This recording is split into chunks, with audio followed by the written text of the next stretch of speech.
premier café témoignage. Et pour débuter ce beau segment, j'ai avec moi une personne très inspirante, une maman inspirante, Jennifer, qui est maman solo par choix. Et en plus, elle est maman de jumelles. Bonjour, Jennifer.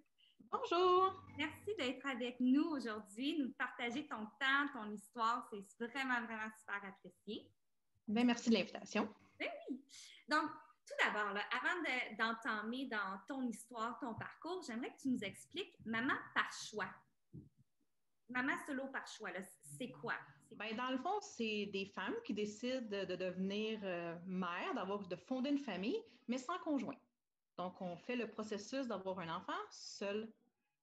Seul. Donc, ouais, c'est seul. Ça implique qu'on a une famille quand même alentour de nous, mais pas de partenaire, de conjoint. Donc, l'enfant n'a pas de papa dans la vie courante. OK. Ça ne veut pas dire qu'il n'y a pas de figure paternelle, mais il n'y a pas de papa. OK, parfait. Donc, la différence, dans le fond, entre monoparental et maman solo par choix, ça serait monoparental, veut pas, il y a eu un père ou Ouais. une personne, homme, présente à un moment donné. À un moment donné, qui peut être présente ou plus présente dans la vie. Ça inclut aussi absolument que cette personne-là a une famille, que nous, on n'a pas cette famille-là, et il n'y a pas l'aide financière qui vient non plus avec.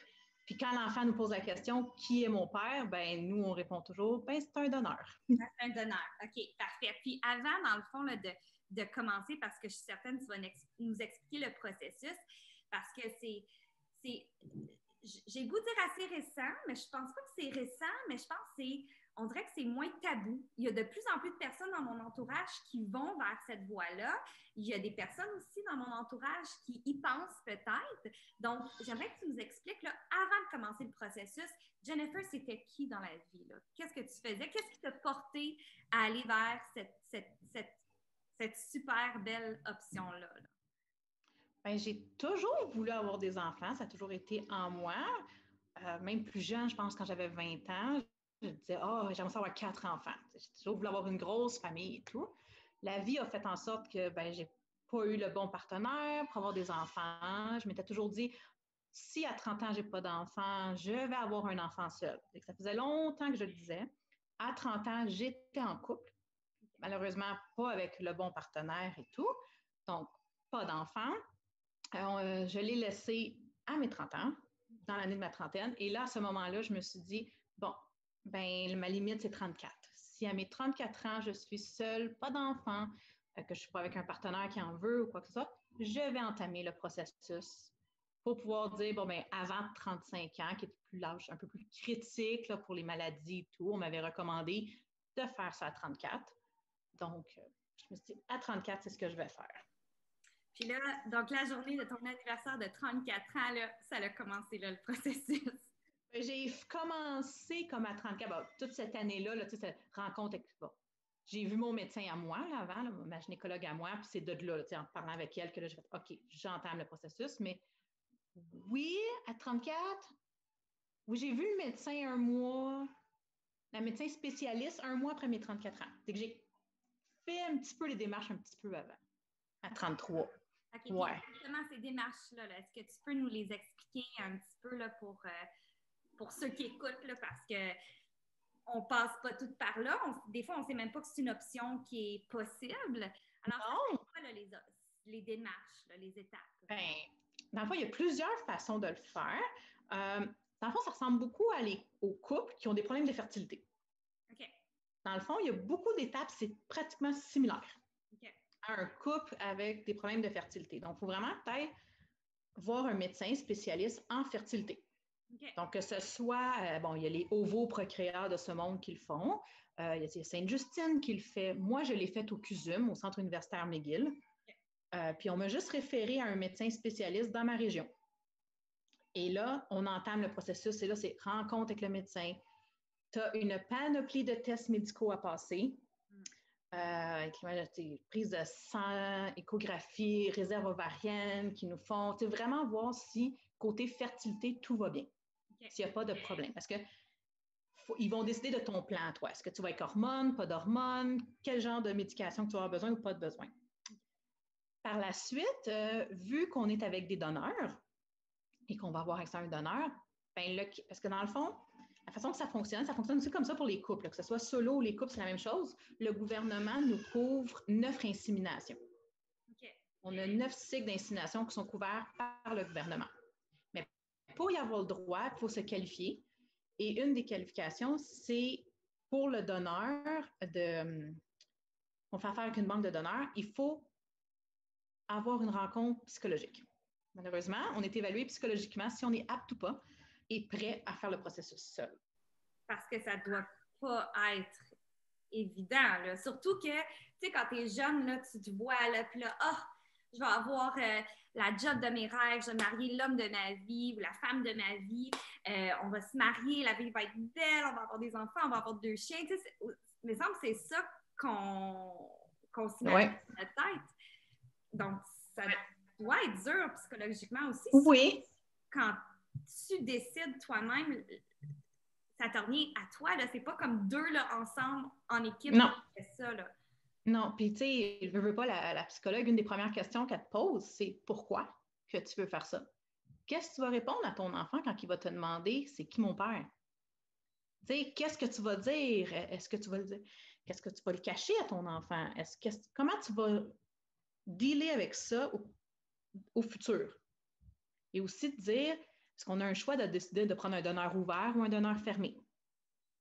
Là, nous guide. Nous expliquer un petit peu la différence?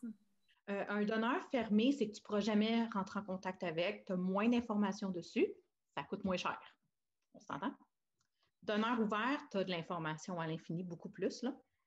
Et seulement l'enfant, moi, je ne pourrais jamais le faire. C'est seulement mes filles qui vont pouvoir le faire.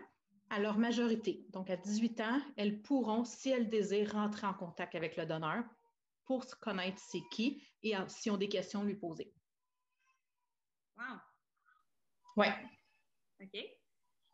Puis par curiosité, si tu veux nous le dire, quel est le choix que tu as choisi? Donneur ouvert. Donneur ouvert. Oh. La majorité, la psychologue, elle me disait là, que la majorité des femmes solo, à 95% à peu près, là, vont avec un donneur ouvert. Parce que c'est la seule chose que notre enfant a, à savoir, il y a une possibilité de rentrer en contact avec le donneur. Elle dit que la majorité qui vont avec des donneurs fermés, c'est des couples. Okay. Les couples où est-ce que, mettons, l'homme est infertile, puis ils vont avec un donneur, puis ils ne veulent pas que l'enfant le sache. C'est plus comme un tabou. Tu sais, ça ne se dit pas dans la famille qu'il y a quelqu'un qui est infertile. Donc, elle dit, c'est souvent là que ça va être un donneur fermé. Ah. Mais là, je pense à ça, ça veut dire qu'à 18 ans, dans le fond, tes filles vont grandir, ils vont avoir leur propre personnalité, ils vont avoir des traits, ils vont avoir leur façon. Puis là, possiblement, elles pourraient rencontrer cet homme qui, grâce à lui, sont présentes dans ta vie. Oui. Écoute, j'ai des frissons de voir les similarités. Puis, veux pas, je pense, là, et corrige-moi si je me trompe, mais cet homme-là, il est ouvert à ça aussi, à peut-être un jour les rencontrer. Ils décident eux-mêmes s'ils veulent être fermés, donneurs fermés. Oui. Okay. Oui. Quand eux, ils ont appliqué, il fallait absolument qu'ils décident à ce moment-là si c'était donneur ouvert ou donneur fermé. Donc, mais c'est de plus en plus évolué. C'est pas comme le 30 ans, où est-ce qu'il n'y avait pas d'études psychologiques qui se faisaient sur l'enfant, le développement de l'enfant. Là, c'est reconnu que c'est pour le bien-être de l'enfant. Si un jour, tu grandis, puis tu dis, OK, j'aimerais ça savoir mon bagage génétique. Y a-t-il des maladies pas connues? Y a-t-il quelque chose? Des inconnus. Tu sais, comme moi, j'en ai une qui me ressemble totalement. Là. C'est la mini-moi, là, à copie conforme. L'autre, non. Dès qu'on fait toujours la joke, ben, elle doit ressembler au donneur, hein? C'est comme... Puis le pire, c'est qu'on est sûr que oui, parce que c'est une grande élancée, tu sais, puis le donneur, moi, c'est un grand élancé, dès que je fais toujours, bon, ben, elle y ressemble, hein? C'est peut-être qu'elle va avoir plus d'interrogations, tu sais, éventuellement. Peut-être. Mais une peut le décider de rentrer en contact, puis pas l'autre. Ils ne sont pas obligés les deux en même temps. OK. C'est leur choix. Là, sais-tu, moi, je m'y connais zéro dans ça, là. Pas de problème. Donc, est-ce que tu as fait le choix du donneur? Oui, oui, c'est comme un catalogue. Tu peux rentrer littéralement, si tu veux, qui mesure 6 pieds avec les yeux bleus, les cheveux bruns. Tu peux choisir sa religion. Si tu as envie d'avoir un petit asiatique, tu peux choisir un asiatique. Tu peux name it. Tu as des choix, tu as des catalogues, tu as plein d'affaires. Tu as juste, des fois, tu as des critères que le médecin va te mettre, mais c'est tout. Non, c'est choisi, puis tu regardes les profils, puis là, ben, tu choisis la personne qui te connecte le plus, le donneur qui t'attend le plus. Hmm. OK. Donc, Puis là, une fois que tu as fait le choix, là, OK, c'est ouais. ce que je veux là, pour la génétique de mes filles. Ben, de mon enfant, parce que Ouais. à ce moment-là. Non, c'est ça. Qu'est-ce qui arrive ensuite? Ben là, tu décides avec ton médecin selon ce qu'ils t'ont mis comme critères. Est-ce que il y en a qui ont des petites chirurgies à avoir avant. Moi, j'ai pas eu ça. Moi, j'ai eu la chance que ça a été rapide et facile de dire, j'ai vu le médecin la première fois en mai. J'ai fait tous les tests. De mai à juin, j'ai fait tous les tests, rencontres psychologiques et tout. Moi, on m'avait demandé de perdre du poids, ce que j'ai fait en 2 mois. Puis après ça, on m'a donné quelques petites médications, mais qui a fait nullement effet sur moi, malheureusement. Et là, ben, on suit, une fois qu'on a commencé, on décide,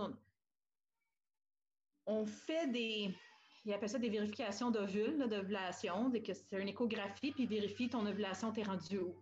Okay. Pour voir combien de follicules, sont-ils à maturité, pour savoir quand exactement faire l'insémination. Okay. Moi, j'ai un système étrange. Habituellement, c'est 2-3 échographies maximum. Moi, j'en ai eu 8. Oh, OK. Et échelonné sur 2 semaines. Ça a été très long. Puis finalement, le médecin a dit, ben parfait, ça y est, c'est là. Et puis, 31 août 2019, insémination, tu te rends à la clinique, puis là, tu es entouré, parce que tu t'en vas dans un centre de fertilité, là. Tu es entouré de couples qui s'en vont faire de l'insémination. C'est ça la réalité. Et toi, tu es la seule femme seule qui est assise là, puis tout le monde te regarde, tu sais, c'est comme toutes des couples, tu es la seule, tu sais, toute seule. Et là, tu attends. Et c'est ridicule, ça prend même pas 5 minutes, c'est fait, merci, puis tu dis, OK, ben bye, va vaquer à tes occupations normalement, c'est fini. Oui. Il y a insémination qui est le sperme du donneur est inséminé dans toi au bon moment du cycle. Oui. Mais il y aurait probablement aussi l'option comme in vitro que des couples infertiles feraient aussi. Oui, mais ça, c'est pas couvert par le gouvernement. Puis habituellement, c'est les femmes qui ont vraiment de difficultés qui se rendent là. OK. Habituellement, au début, tout le monde commence habituellement insémination standard. OK, parfait. Puis après ça, ben, c'est ce qu'on nous on appelle dans notre jargon des solos, notre 2 semaines de calvaire. Okay. C'est le 2 semaines fatidique d'attente où est-ce que là, tu ne sais pas, t'as-tu hâte de faire le test, puis on est tous impatients, puis on se retient tous de ne pas faire le test avant la date qu'ils nous disent de faire, puis majoritairement, on le fait tous avant parce qu'on n'est pas capable d'attendre. J'allais te le demander. OK, donc tu as fait un test avant le 2 semaines. Mais oui, parce qu'on n'est tous pas capables d'attendre le 2 semaines. Puis, c'était positif? C'était positif. Moi, j'ai eu la chance, je le sais, c'est vraiment pas le cas de tous. J'ai eu la chance que ça a fonctionné au premier essai. Donc, j'ai eu mon plus au premier essai. Fois 2. Tu le savais oui, pas, c'est ça. Tu le savais pas encore. Non, mais on aurait pu avoir des doutes parce que quand le médecin m'a appelé, parce qu'après ça, ils nous font une prise de sang pour vérifier. Puis mon niveau d'hormones là, était très, très, très élevé. Puis actuellement, c'est signe numéro 1 qu'il y en a peut-être 2. Donc, est-ce que déjà dans ta tête, tu disais... Non. Non, pas tout. Non. C'est bon. Non, mais après ça, vers je me trompe jamais, entre 6 et 8 semaines de grossesse, ils nous envoient faire une échographie de viabilité pour voir si le fœtus est viable et tout, si tout va bien, puis tout. Et c'est là, moi, que j'ai eu la madame à l'échographie, elle m'a regardé, elle a dit, qu'est-ce que tu vois à l'écran? Et j'étais avec ma mère, et là, je regarde l'écran, puis j'ai fait comme, oh my God, il y en a 2. Et ma mère a dit, mais de quoi tu parles, je vois rien. Parce qu'on s'entend qu'à cette grosseur-là, là, c'est pas un fœtus que tu vois, là, c'est 2 petites poches, là. C'est pas, mais c'était comme, on le voyait vraiment que c'était 2, puis nous autres, on n'avait pas de doute là, que c'était 2. Et même qu'on me dit, c'était 2, il y avait à peu près 2 ou 3 jours d'écart entre les 2. C'est que j'ai ovulé à 2 ou 3 jours d'écart. C'est fou, hein? Moi aussi, ça m'a fait la même chose. C'est bizarre, ça me fait capoter. Genre. De là que certaines personnes m'ont demandé, vas-tu accoucher en même temps? Ah. Non, on accouche d'un, puis l'autre, il reste là. Mais tu sais, le monde, ils savent. Oui. Puis, c'est d'ailleurs une des raisons pour laquelle je t'ai demandé, tu étais la première personne, moi et Catherine, on s'est dit, OK, on fait des cafés témoignages, on s'est dit, faut trop parler à Jennifer, là, voir qu'est-ce qu'elle nous dit, parce que, tu sais, moi-même, j'ai des jumelles, Catherine est passée à travers un processus différent du mien. On le sait pas, tu sais, on se sent tellement des fois mal informé aussi, tu sais, de dire, OK, comment qu'elle a fait ça? Donc, c'est un petit peu la raison pour laquelle on t'avait demandé de venir parler aujourd'hui. Oui, mais tu sais, ça reste, je pense, tu sais, c'est comme mystérieux pour tout le monde. Tu sais, c'est de plus en plus populaire. Tu sais, moi, si je regarde, on a un groupe Facebook aussi des mamans solo par choix.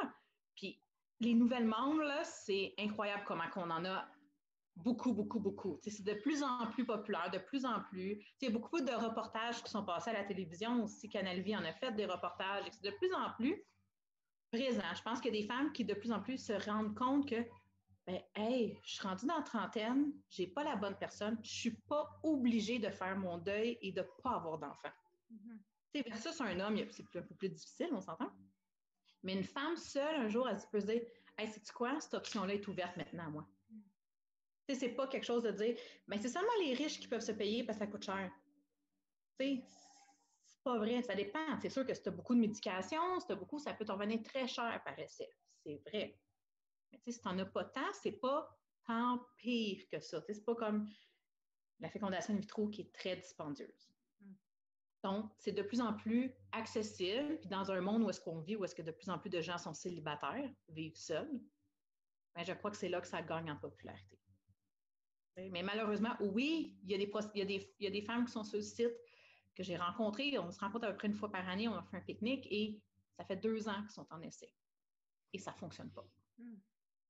Tu te sens mal, tu te dis, oh mon Dieu, moi, ça a fonctionné du premier coup, puis fois 2. T'sais? Mais, comme on dit... En même temps, n'importe qui... Moi, je me suis sentie mal quand je suis tombée enceinte pour la première fois, quand je savais qu'une de mes amies s'essayait aussi. Je pense qu'à un moment donné, faut vivre avec, puis en espérant que ces personnes-là aussi, un jour, ont la chance d'être maman. Oui, c'est ça. Exactement. T'sais. Mais comme je dis souvent aux mamans solo, j'ai souhaité pas des jumeaux sans solo. Oui. Oui, c'est ça. C'est ça. Puis... Parce que moi, je l'ai souhaité. Moi, ça faisait 1 an. Moi, ça faisait 1 an que j'arrêtais pas de dire à tout le monde, je me fais inséminer en août 2019, ça va être des jumeaux. Ah bon, mais tu vois, tu le savais. Et j'en ai eu 2. Que des fois, on fait, OK, fais attention à ce que tu lances dans l'univers, parce que ça t'en vient. J'allais te dire. Là, Lydia et Milan ont 5 mois. 5 mois et demi. 5 mois dimanche, c'est quoi? 5 mois. Dans le fond, c'est quoi, selon toi, les côtés positifs à être maman solo? Oh, il y a plein de positifs. Il y en a beaucoup qui disent, oh mon Dieu, oui, c'est plus difficile, mais sur certains points, c'est plus facile. Tu sais, aussi niaiseux, là, il y a beaucoup de couples, là, je suis sûre que peut-être toi, tu l'as vécu aussi. Quel nom on donne à l'enfant? Hein, s'ostiner dans un couple? La vidéo, moi, je m'en retiens. Ouais. S'ostiner pour trouver un nom. Ouais. Quel nom de famille qu'on donne? Mm-hmm. Moi, je prends la décision seule.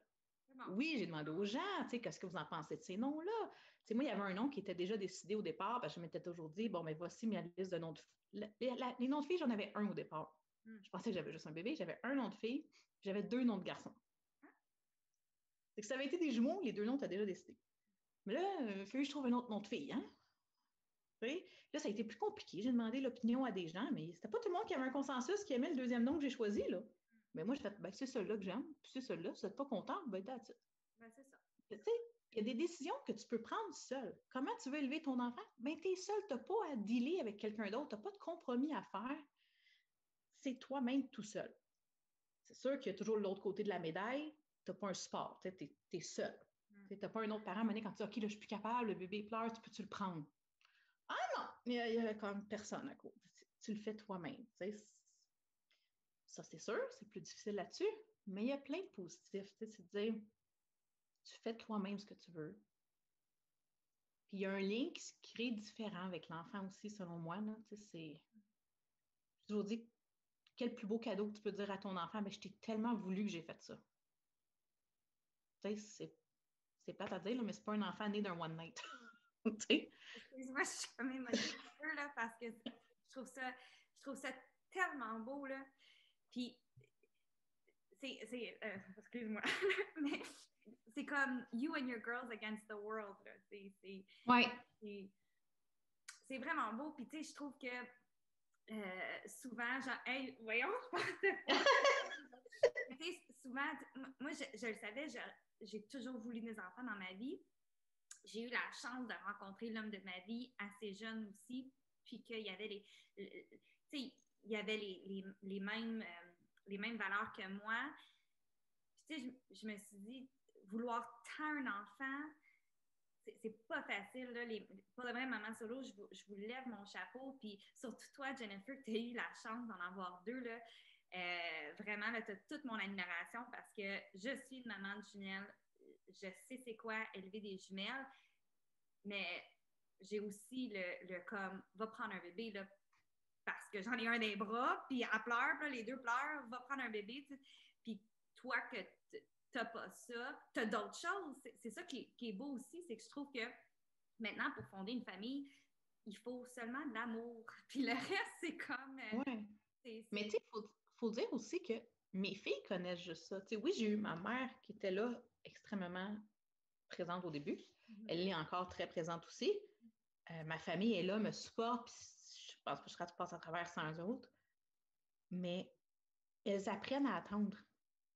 Elles sont habituées, puis elles le savent. Tu sais, je vais les chercher le matin, là, puis c'est toujours la même que je prends en premier, puis j'en ai une qui est plus patiente que l'autre. On s'adapte aussi avec l'enfant. Ouais. Mais elles le savent, puis ça pleure pas.